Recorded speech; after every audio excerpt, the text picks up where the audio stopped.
Hello, मी माझी सखी. चला तर मग आजच्या व्हिडिओमध्ये मी आज मुलांसाठी हेल्दी पावडर अशी बनवलेली आहे दुधामध्ये टाकून पिण्यासाठी.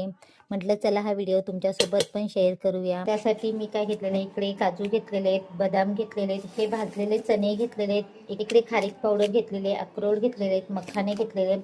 बाकीचे ड्रायफ्रुट्स मी घेतले नाहीत कारण त्यांना आवडत नाहीत, त्यामुळे मी एवढेच घेतलेले आहेत. आणि त्यासाठी सुरुवातीला मी काजू, बदाम, अक्रोड हे छान भाजून घेते मंद गॅसवरती.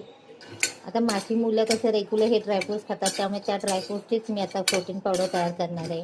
आता मी हे जे भाजलेले चणे आहेत ते पण थोडे हलकेसे भाजून घेते, पण टाकते. मखाने थोडे जास्त घेतलेले आहेत आणि ते पण छान असे कुरकुरीत भाजून घेणार आहे.